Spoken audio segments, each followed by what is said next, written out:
I'm Ben Meiselas from the MeidasTouch Network. A federal judge in Washington, D.C. has just issued an order in a criminal case involving an insurrectionist where the judge ruled that Donald Trump's conduct on January 6th could be construed as making unlawful orders to the insurrectionist and citing the January 6th committee's final report as evidence of that. This is the first time we've now seen the impact of the January 6th committee's report in an order by a federal judge. The federal judge I speak of is named Judge John Bates. He was appointed by George W. Bush. The case I am referring to is the United States of America versus Alexander Sheppard. Alexander Sheppard is an insurrectionist who's been charged with obstruction and trespassing, among other criminal charges. And Alexander Sheppard was seen at approximately 2:15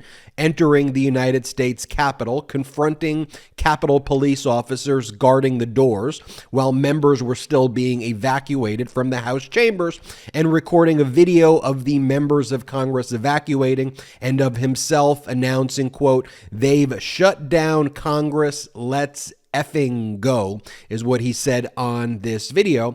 And Alexander Sheppard tried to put forth a defense that he said he wants to introduce at the federal criminal trial against him, called the public authority defense. And what the public authority defense states is that you believed that your conduct at issue was lawful because you were following the lawful orders of somebody in a position of public authority, like a president or like a governor or someone with authority.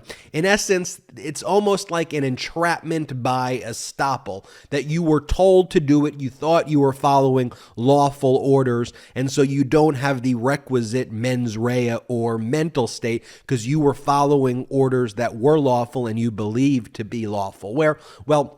Federal Judge John Bates basically said Donald Trump's orders were not lawful, and he cited the January 6th committee's final report as evidence of that. But if we go to the ruling by Judge John Bates denying Alexander Sheppard's ability to use this public authority defense, this is what federal Judge John Bates said. Let's pull it up. Sheppard has already disclosed the statements by former President Trump he intends to rely on, and this court joins, and they just cite another court called the Grider Court, in concluding that President Trump neither stated nor implied that entering the restricted area of the Capitol grounds and the Capitol building or impeding the certification of the electoral vote was lawful. Sheppard, the insurrectionist, points to the following statements made by President Trump in his speech. So Sheppard's defense is, Trump told me to do it. And this is what Sheppard points to. And after this, we're going to walk down, and I'll be there with you. We're going to walk down. I know that everyone here will soon be marching over to the Capitol building to peacefully and patriotically make your voices heard, and they want to rectify their votes. But the only way that can happen is if Mike Pence agrees to send it back. If not, you will have an illegitimate president. That's what you'll have. And we can't let that happen. We must stop the steal, and then we must ensure that such outrageous election fraud never happens again. And we fight like hell. And if you don't fight like hell, you're not going to have a country anymore. So we're going to walk down Pennsylvania Avenue, and we're going to the Capitol, and we're going to try to give them the kind of pride and boldness that they need to take back our country. So let's walk down Pennsylvania Avenue. And the judge cites some of the key language that is emphasized by Alexander Sheppard here, like let's walk down to Pennsylvania Avenue. We're going to walk down. We're going to fight like hell. Now, this is what the judge says. These words only encourage those at the rally to march to the Capitol, nothing more, and do not address the legality at all.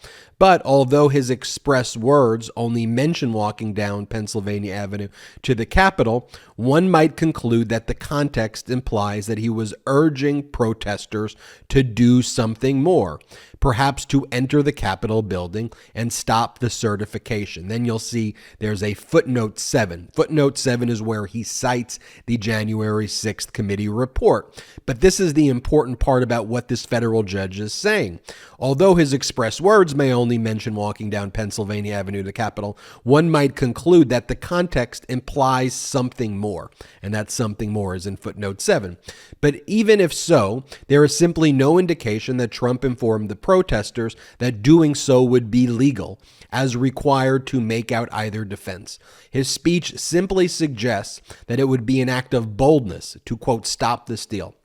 Thus, allowing Sheppard, the insurrectionist, reliance on these words would be an instance of allowing following orders without more to transform an illegal act into a legal one, something that the D.C. Circuit has unequivocally declined to do. Sheppard accordingly will not be permitted to rely on this defense in pursuit of his discovery or present this type of evidence at trial. Okay, now let's go to footnote 7.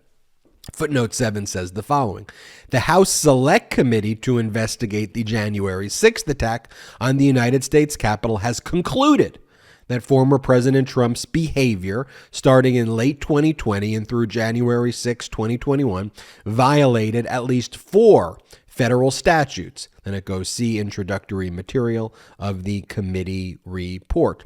Although the committee has concluded that President Trump's speech on January 6th was part of the conduct that violated the statute, then it goes, parentheses, describing how Trump summoned a mob to Washington and knowing they were angry and armed, the committee concluded that former President Trump acted corruptly. That is, he knew that stopping the vote certification was not lawful. Noting that Trump corruptly pressured Vice President Mike Pence to refuse to count electoral votes during Congress's joint session on January 6th. Then it goes and says, the report also notes President Trump's instruction in his speech to, for instance, quote, fight like hell, which could signal to protesters that entering the Capitol and stopping the certification would be unlawful.